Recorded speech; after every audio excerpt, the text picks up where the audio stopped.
Good afternoon, ladies and gentlemen.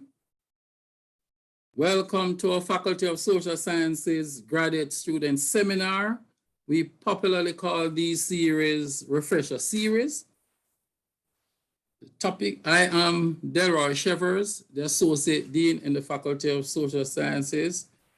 My responsibility, I'm the graduate for Graduate Studies and Research in the Faculty of Social Sciences. The topic this evening is very relevant. Publishing your book.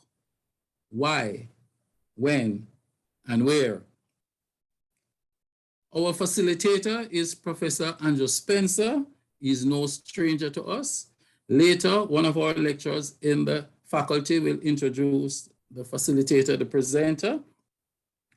I hope you all enjoy the series. What we're going to do is Professor Spencer will present his slides, and then after that, we will have question and answer session after his presentation. So I'm going to ask you to reserve your questions. You can type them in the chat, and then after his presentation, then we will answer your questions. At this point, are you all hearing me? Yes, Delroy, we're hearing you. Okay, good. At this point, I will call upon Ms. Tenille Rochford. She is a lecturer in Mona School of Business in our faculty to introduce our facilitator, Professor Andrew Spencer. Tenille?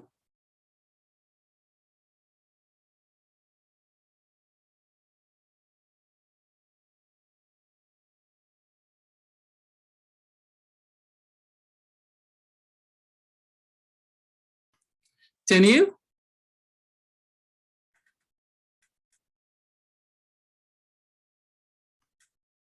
Tenille, we're not hearing you.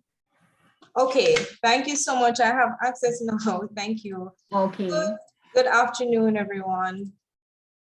This afternoon, it is my pleasure to introduce our speaker, Professor Andrew Spencer.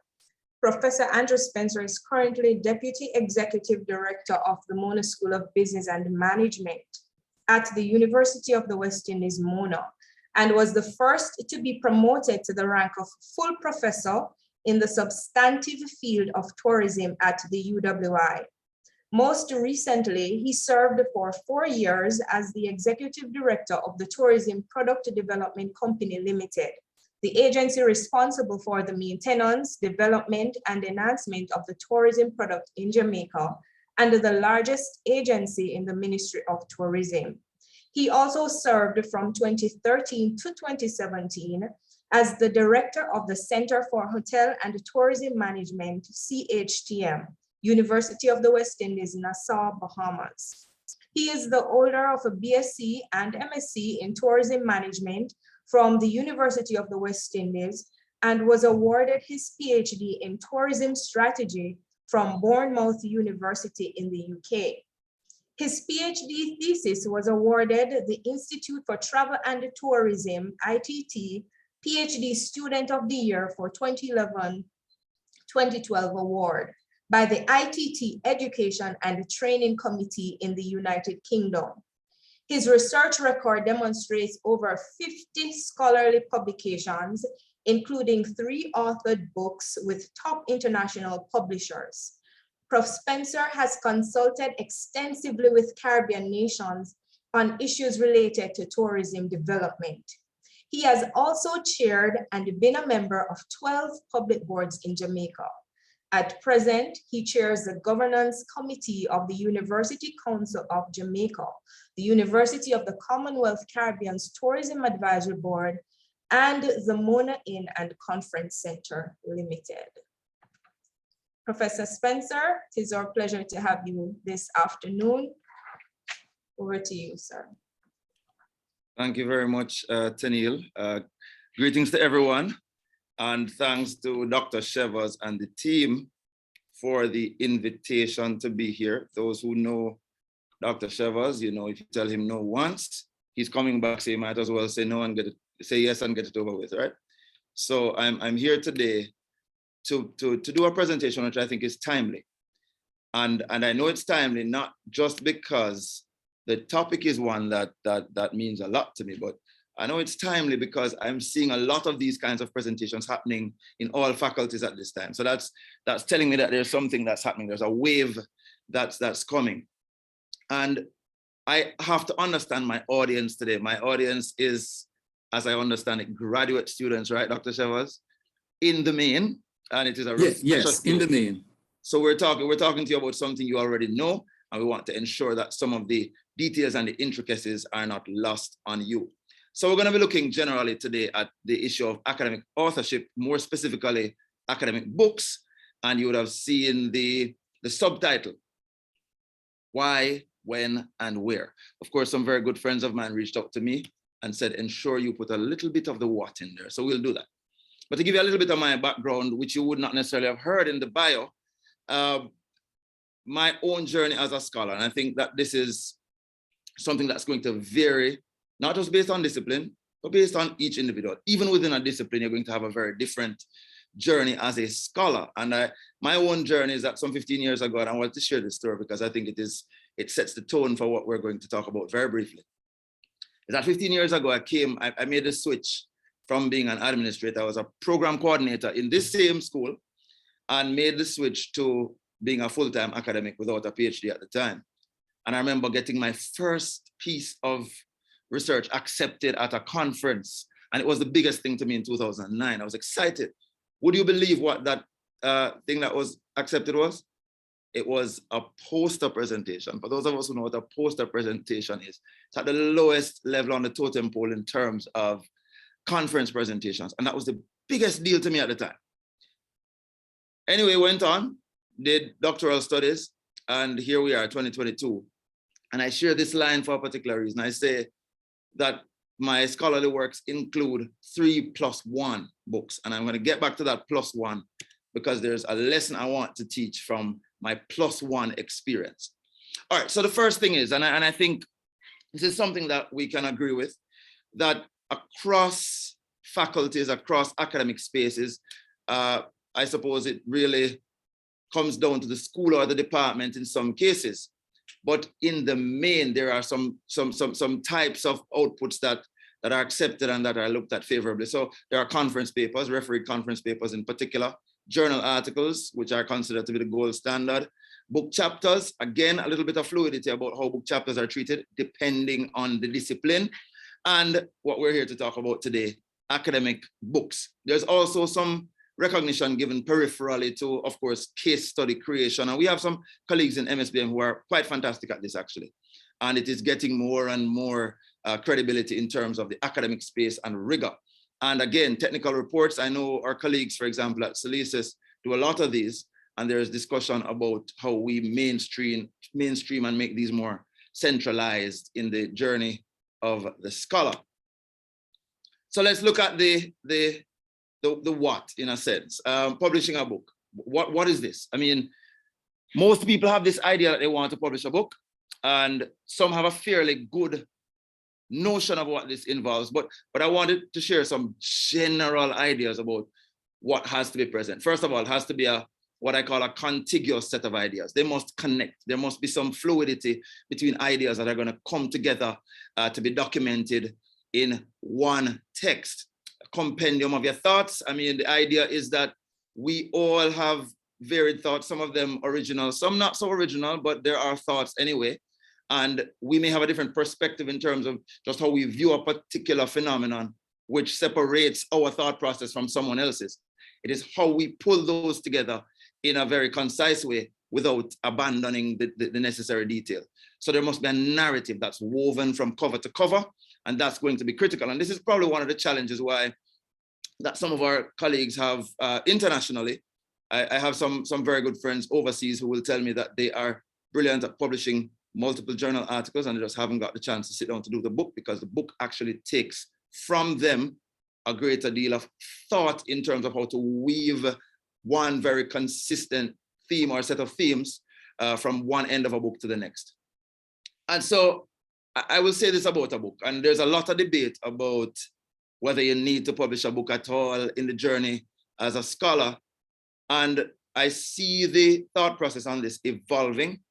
What is clear to me is that a book is something that is commonly understood across disciplines, and it really doesn't matter, in a sense, what your discipline actually emphasizes within that space. Outside of your discipline, it gives you a fair degree of recognition because everybody can identify with a properly published book. Now, we know that everybody's writing books these days, and it's a good thing. I mean, getting your thoughts documented, putting that in black and white, concretizing that, codifying your ideas is a good thing. But I think we just have to be able to separate academic writing from non-academic writing, and there is a space for non-academic writing. I know very solid academics who have decided to branch off into quite a bit of non-academic writing. And there are many publishers who do this, and there's also the option of self-publishing in that case. But to get to the point of why we're here, academic books. I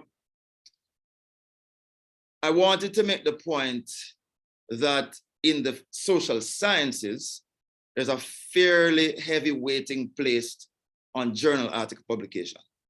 So your writing of academic books cannot be instead of, but in addition to the base of journal articles that you are expected to produce, because there's a particular rigor associated with publishing journal articles that is generally a little less tedious for academic books. I tell people the work for the books will come more in the difficulty in the writing, while the difficulty level for the journal article tends to come more in the process of acceptance or rejection.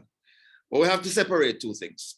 So you have authored books and you have edited books. And I'm a supporter of those who have edited books. I've never edited one myself. I intend to, but I think that that's an issue of timing. So editing books is more the collation of ideas, while an authored book is the creation or establishment of ideas. And I think certainly more senior academics benefit from an approach which seeks to edit and to pull together the work of various individuals in their field. So I wanted to make that distinction, and there's no dilution in my mind of someone who actually edits a book. I mean, the truth is, when you edit a book, you typically write an introduction chapter in any case and the conclusion chapter. And you have to also make sure, as the gatekeeper, that the ideas, again, going back to this notion of contiguousness, that has to be there. There has to be a common thread running through, and that individuals are conforming to that. So when and why? Why to author? When you recognize that the discipline is lacking, when there is a dearth, when there's an opening, when there's a gap, when you realize that a lot of the information that's there is actually outdated, very antiquated, you want to provide more up-to-date research, well-researched ideas. And that's the second point on this slide, actually. When you have original ideas, originality is one component of it, but well-researched, evidence-based ideas, and not just some fluid notion of your thoughts on a particular matter. There must be some grounding. There has to be some methodological or empirical grounding, or some conceptual or theoretical grounding. So when you have original ideas that are well-researched, and you find that you have valuable content which has risen to the level and built to the sufficiency of a text, that's when you ought to write. And I think putting together a comprehensive body of work certainly advances your field, and that's what we want to have happen.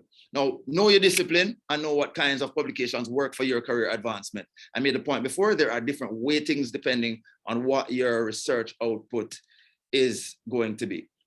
All right, now from the PhD perspective, because I'm talking to graduate students, largely I understand.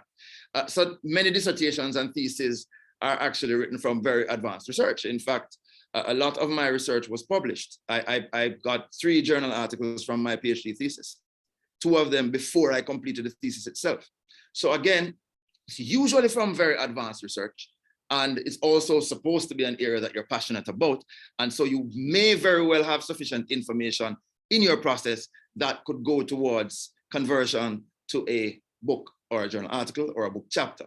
Now, the issue of journal articles, which I'm not here to address today, the way that you get journal articles from your thesis is the way in which you write it. So each chapter must in and of itself make sufficient, solid, robust arguments that that particular findings chapter can stand on its own as a journal submission, of course, with probably some tweaking and some concluding remarks. So that's one of the ways.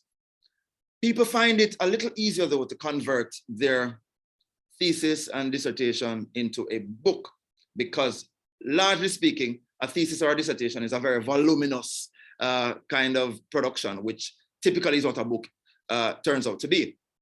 I found that I converted my thesis to a book, and we'll talk about that in a few minutes. But I found that the process of converting was not as easy as some people made it out to be.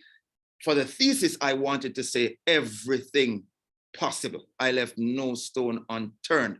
I wasn't concerned about being concise, and well, I was precise in some areas, but I wanted to ensure that every single thing that I was introducing was fully and thoroughly explained.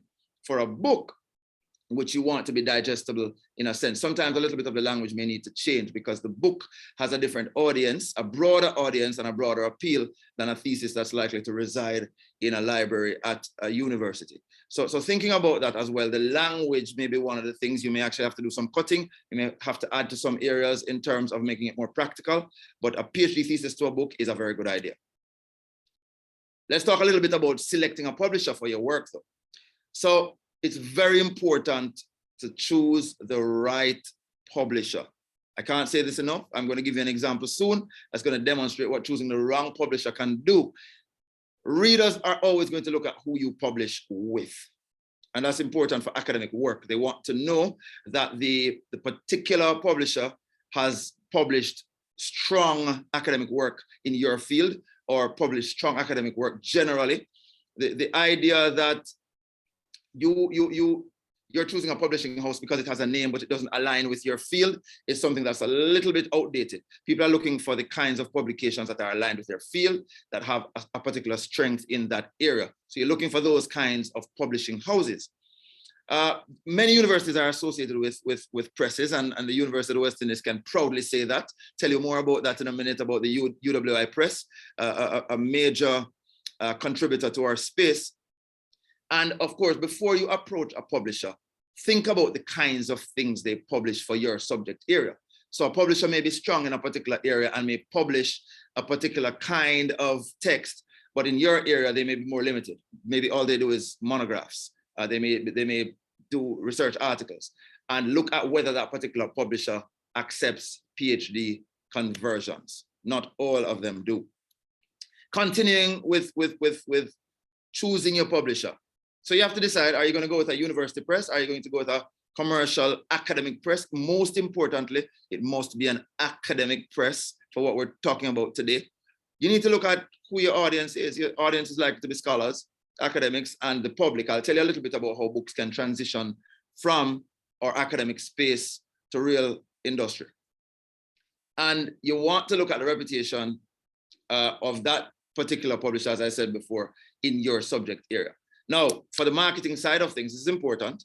To many of us, not as important, but I'm learning more and more that this is a part of what needs to happen. I know that in the United States, for example, it's a big deal to go on book tours and to promote your book. So you need to look at whether the particular publisher offers global distribution, look at whether they have a very strong reputation in your field, and that has come up for a third time. You need to look at whether they have the capacity to maintain the quality and availability of your book, because you want your book to always be on the shelf and always be available. Look at whether they offer diverse formats. This came up in our WhatsApp chat today, which I found interesting. There's a very good book that's out there now, and people were complaining in the WhatsApp chat that they can't get the ebook version. And that had to do with the fact that the individual had published with a particular publisher, good publisher, but a publisher who did not have that outlet available as yet. Most of the international publishing houses have ebooks available, print, paperback, hardcover, etc. You need to be aware of what these formats are. Look at whether they require subsidies. This may be a deciding factor for you as well. And ultimately, you want to make a determination about the prestige and the kinds of things that they have put out before. Now, back to my story. Ladies and gentlemen, I told you it's very important to choose your publisher carefully. Coming out of my PhD, excellent body of work. I was approached by a particular publisher. They said, we want to publish your work. I did some surface level research and decided I was going to do this. Did the work to convert my thesis into a book. And I call it the first and the fourth, because this is the +1. So I think it is my best work to date. I think it is my most solid and robust piece of work in book form, but it is my least recognized piece of work because of who I published it. I published it with a publisher called Cambridge Scholars at the time, who had approached me, and I was proud of the work. This was a fantastic achievement for me because I was getting my work out there. The challenge now is that my best piece of work, I think with the most solid content, has actually been relegated on my CV to a non-refereed publication. And it is not one of those things that is even in the bio you would have heard earlier. So I think that is a very important lesson to everyone. Your best work is likely to be from your thesis, and you will have to guard your work very, very intensely. It's not something to be taken lightly. All right. So of course, that book is still on my shelf. I'm still proud of it. It's just not a part of my promotion process. So I want to guard people against that. All right. So the how, which is really important, and some people ask me to touch on it. You have to decide whether or not your work has sufficient valuable content, as I said before. Listen, if it's not novel content, maybe that's a problem for your thesis and not so much a question about whether you should publish it as a book, because we anticipate and we assume that your thesis is novel work. So novelty is one bit. But looking at whether you have sufficient, I suppose, data or evidence or content to be able to produce in book form is a determination you will have to make. And of course, is there an audience for what I'm writing about? There are those who argue that you shouldn't be too concerned about the audience and that if there's something to be told, you should write it. But of course, audience is an important part of the consideration. Again, identifying the publisher, one that aligns with what you're doing. Then you look at how you convert, the process of converting. You need to look very closely at what the publisher requires. Every publisher has different requirements. In the main, there are similarities, but there are some nuances as it relates to specific publishing houses. So there has to be a proposal submission. Once you've submitted that proposal and the proposal has been reviewed, if it's accepted, then now you're at the stage where you're working towards converting the actual manuscript. As I said before, the language.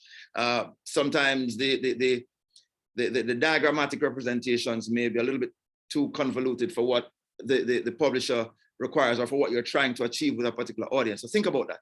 You may need to revise your writing style, as I said before, and follow very closely all of the guidelines set out. And then the more mundane things, which are actually very important, and many publishers will not move forward without that, making sure that you have the proofreading done and that the thing flows, because a poorly written book, poorly written, but with good content is just as bad as, someone who writes well but has very weak content.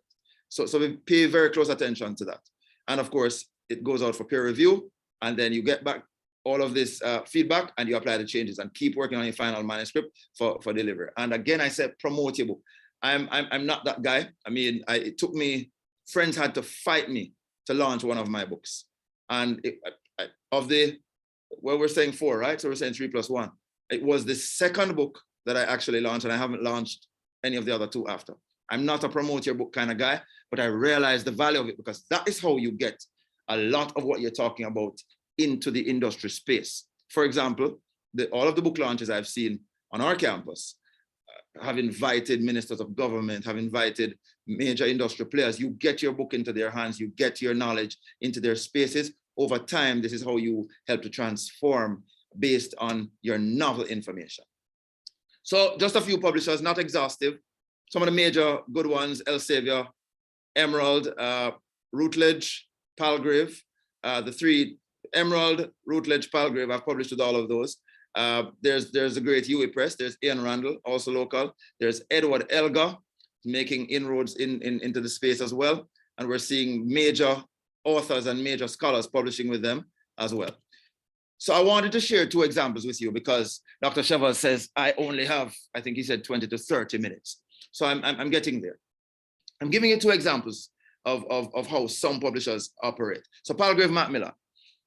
Palgrave has what's known as the most, a commissioning editor, but it can be by geography or it can be by your subject area.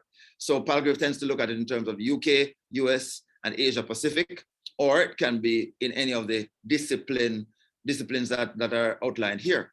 I have actually found that going the discipline route has worked better for me.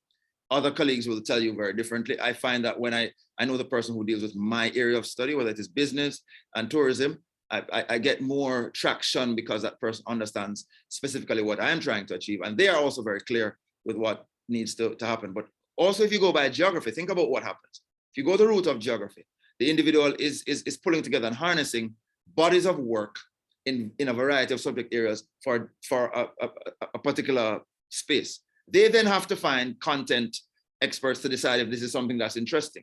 So I find that going straight to the subject area editor is a very good idea. And of course, they have a standard proposal format for you to submit. So very quickly, what is their process? You contact that commissioning editor with your title. They will tell you if they have an interest in the title. They will tell you up front if it's a title that they have absolutely no interest in, so you don't waste your time chasing that particular publishing house. So if they're interested in your title, they're going to require that you follow their format and prepare a proposal. The proposal typically involves a brief description of the work, the scope, you know, what's the width and what's the breadth and the depth that you intend to cover, and a little bit more detail on the content. What are the distinctive features? Because these commercial houses in particular are really concerned about book sales. So what are the distinctive features? What are the debates you're likely to engage in your text? And what are the overall benefits to various groups of stakeholders? Then they'll want you to tell them what organization and structure you're considering. So chapter outlines is what they will require. And you will have to tell them a little bit about the market and the competition. And what this means is they want to know if you are aware of any competing works that are very similar to yours. And they also want to understand a little bit about what elements of the market they can tap into. Chapter 1, I put that there because my approach has been every time I've submitted a proposal is to submit an introductory chapter. It sends a signal that you know where you're going, because you can't write an introduction or an introductory chapter unless you are clear about what your end is.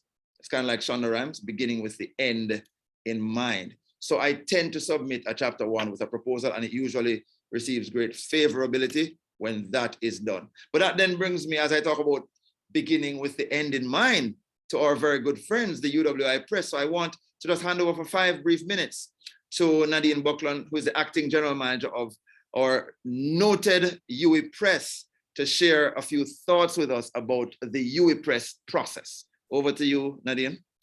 Okay. Thank you very much, Professor Spencer. Good afternoon, everyone. Thank you very much for allowing the UWI Press to participate in this presentation. And Professor Spencer have hit the nail on the head that you are to begin with the end in mind. Okay, and our point here is that at the UWI Press, the process of publishing your work takes a bit of time. Normally, we would do an output between what you call 9 to 12 months to have you from your manuscript to your final publication. That's our timeline that we've used, and we have refined that a little bit to about 6 months, depending on the nature of the project. So as he indicated, your university press, well known here, having served 30 years in scholarly publishing and academic publishing, we have published quite a number of award-winning titles. And if you want your name to be in lights, as they say, don't necessarily publish an academic book. You should probably publish a trade book if you want to sell 10,000. The reason for your academic publication, I believe, is for promotion and tenure. You have determined in your mind that you want to be in academics, in the academic environment, and therefore this is a requirement. And one of the things that I'd like to suggest is that you be familiar with the requirements for promotion and tenure according to the University of the West Indies, the products that they require and what is the rating that is assigned to those publications. So one of the things that we want the UWI Press persons interested in publishing with the UWI Press to do is to contact our acquisition editor. And I have one right here. And her name is Althea Brown. She is the assistant acquisition editor Ms. Brown right here, and persons can contact her and follow the steps that we have here, which is to submit your author prospectus, fill those out. What we're talking about when we say what's your USP, what is your unique selling point about your project?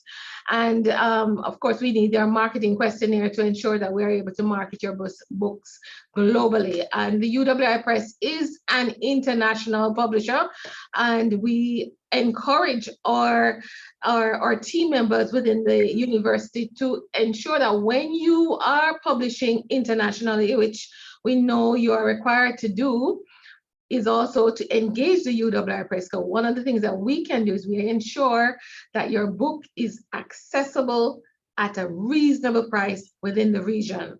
All right, and all the formats that are available. We do print books, hardcover books, and audio ebooks as well. Our books are on Kindle and in all various formats. So thank you very much. I hope that's enough information so that you can give us a call and send us an email. Thank you. Brilliant. Thank you, GM. And I'm happy to hear that latter point about being available in multiple formats, because having had that debate this morning about supporting a particular local publisher who simply didn't have that available was one of the things that we were antagonizing over. So UWI Press, certainly an international solid publishing house, and feel free to contact them. There's the contact information, and Althea Brown's information is also their acquisition editor. Thank you very much again to the UWI Press team. Now, there are some alternatives to traditional publishing.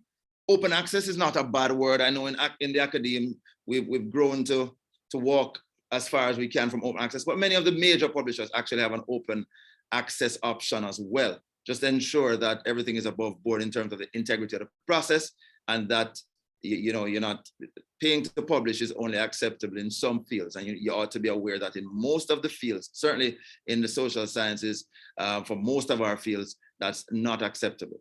Blogs and websites, if you just really want a place to share your ideas, people who have a repository of browsable work that you can click on and get a few snippets in terms of what people are considering. And of course, what we mentioned before, ebooks are getting extremely popular. And I think why ebooks are so popular is not because people are getting so familiar with the technology necessarily, it's that it's a way to cut cost as well.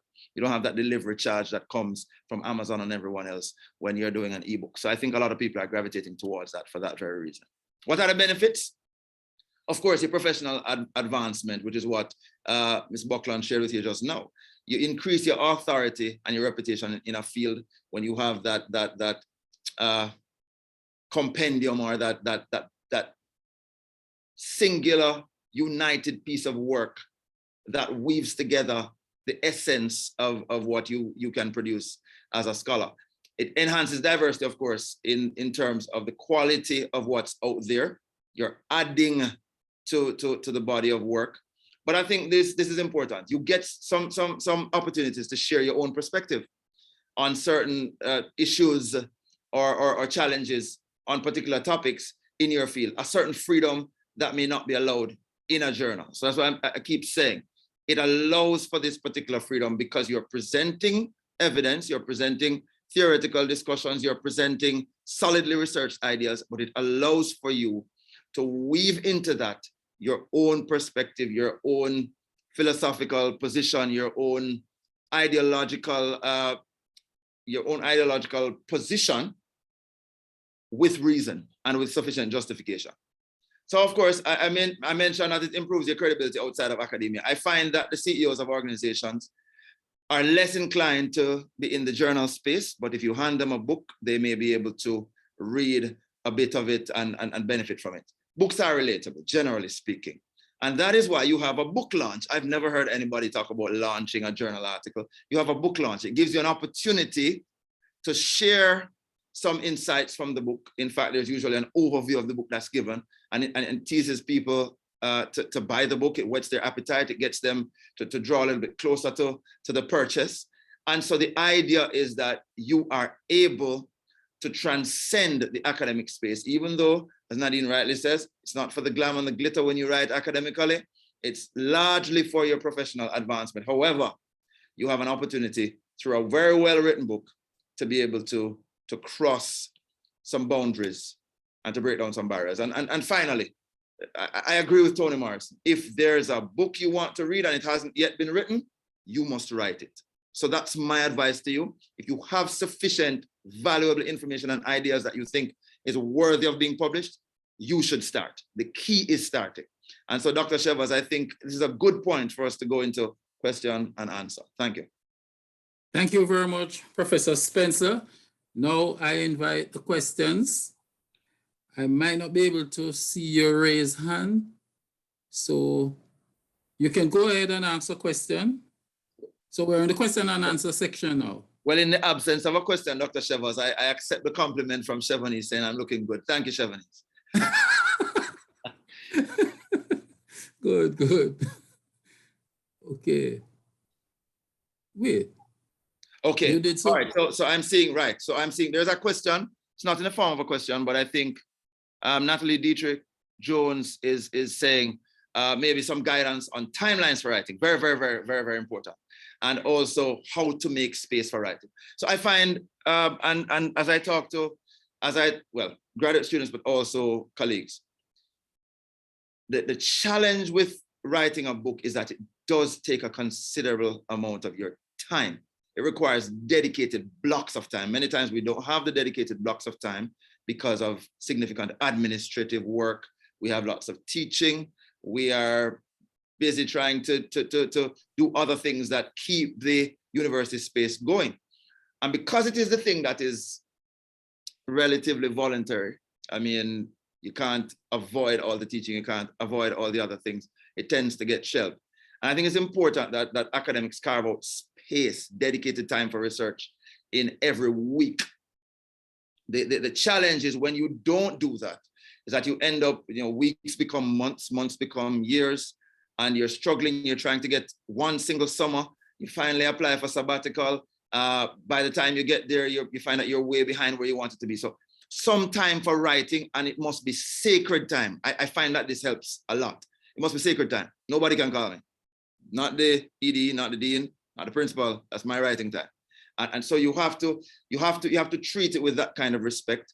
Writing a book is going to require a lot of reflection and a lot of, and that's, whereas sometimes for a journal article, you may be able to pull your data, make your data make sense, make your data become actual information, and you can, write from that, fairly concisely about what the findings are saying and doing what you're doing. The book will require greater reflection, because that self-critique that is required in a thesis process is usually required in the book process as well. You have to be critical of what you are writing, and you're certainly going to need time to think, and you're going to need time to write. So that's important. Timelines.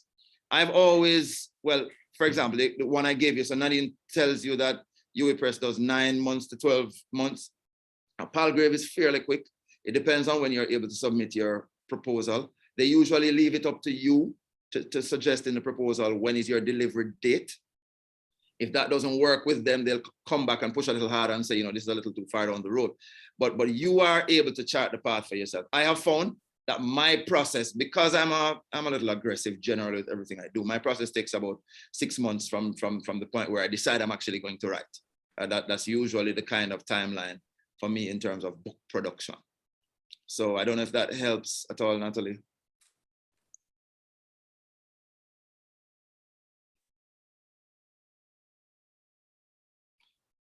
Yes. Okay. Yes, it does. Okay. Good. I see that Dr. Bean has a question. Oh, required. Question from Dr. Bean says, great presentation. Hi, Prof. Great presentation. I have a question regarding balancing the requirements for publishing 2 articles per year with personal research interests and outputs, meaning sometimes feels that you end up writing for the sake of writing rather than having the space to write what you are passionate about and when you want to. I quite agree, Doc. And I'll tell you what my approach has been. So my approach has been to aggressively do the things that are necessary to get me to advance professionally. And then I create all the space in the world to do the things I want to do. So I mentioned edited books earlier. I'm probably going to do 4 or 5 of those now. I didn't think it would be particularly helpful in my process of getting here, But now that I'm here, I'm going to do what I want to do. I'm going to write about the things I want to write about, certainly building my field because now I'm expected to do so. But I think it's about just strategizing step by step, level by level. This is what I need to do here. This is more appropriate at this stage of my career. This may be more appropriate. And after a certain time, it gives you the liberty and the autonomy to write what you want to write.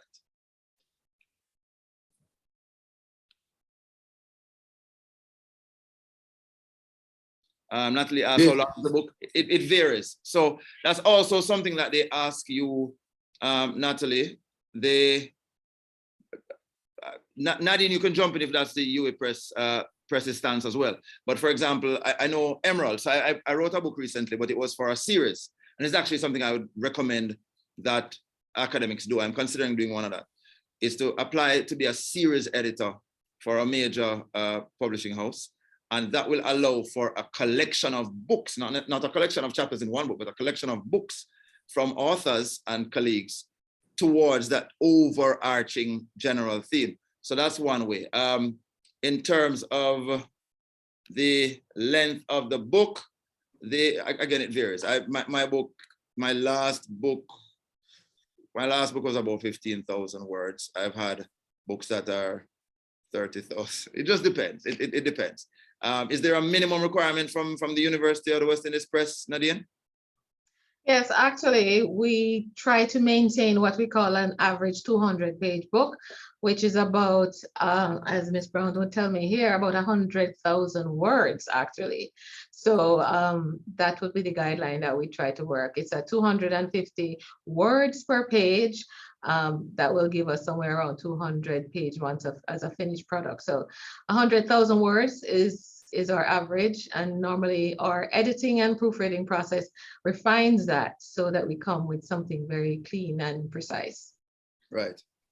In fact, the things that are under 100 page, what do we call them, Nadine? We typically refer to them as short monographs, right? Right. Yes, we do. Right. I mean, we've had. I said 15,000 earlier. My bad. It's 50,000 words. The last one I did was 50,000 words, Okay. and the 100,000 makes sense because think about it. Typically, you're talking about 60,000 to 80,000 words for your thesis in the main. So that answers that. All right. I'm not seeing anything else in your chat, Dr. Shervers. Craig is I see. asking. Craig I was is just gonna- asking how many words would you output in 6 months? Okay. Oh, so I didn't see that. Right. So my process is, right, and I'm very, may have a touch of OCD. I'm very slavish to anything that I decide I'm going to start, and I have sleepless nights if I don't complete it. So I actually complete my text first draft in the 6-month period. And that, as I said, last one, 50,000. I've had one of them, the one that I call the +1 was actually over 100,000 words. It still makes me want to cry at the loss of that value. But yeah, 6 months is the time I take from concept. But mark you, at the start of the 6 months, I'm clear about what I want to write. So it's beginning with the end in mind. I'm very clear about what I want to write.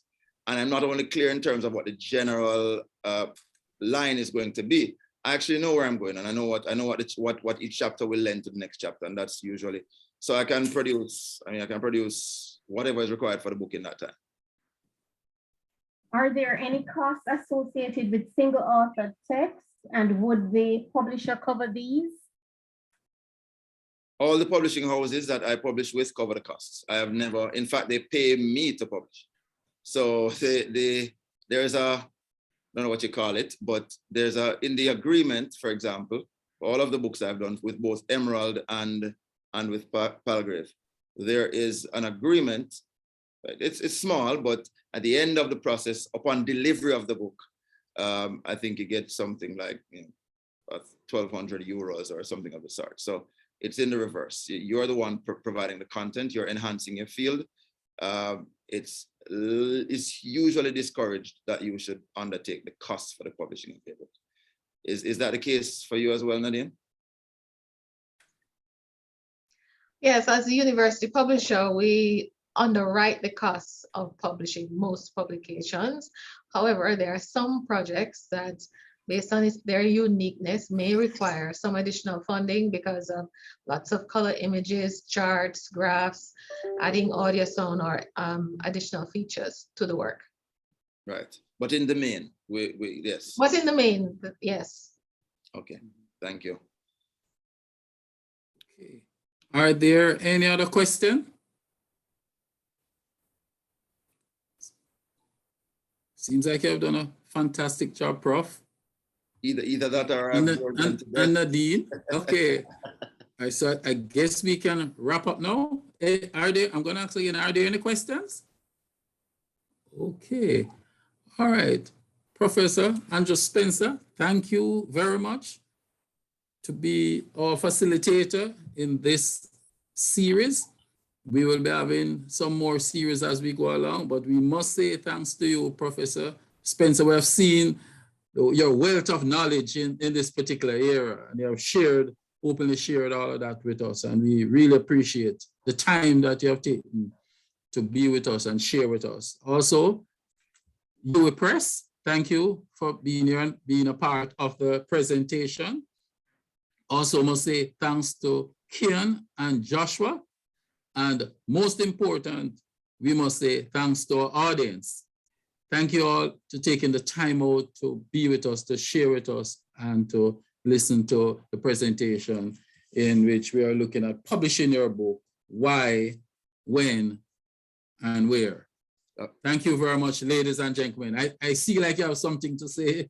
Yes, Prof? Dr. Shavas, I don't know. I know that Nadine had told me that she had giveaways at the end, and I don't know if that's still happening or if we should just go back to the contact page so you can contact her for your giveaways. But I know the UWI Press is doing outreach in terms of this particular audience. So feel free to reach out to the GM and her acquisitions editor. Thank you. Thank you very much. Yes, we do have some links to some of our digital products. And if the persons within this group can reach out to us, we will send those links to you. Thank you very much. Thank you, Nadine. Thank you, Prof. Spencer. Anything else? No, that's it. That's it. Thank That's you. it. Okay. Thank you, ladies and gentlemen. Bye.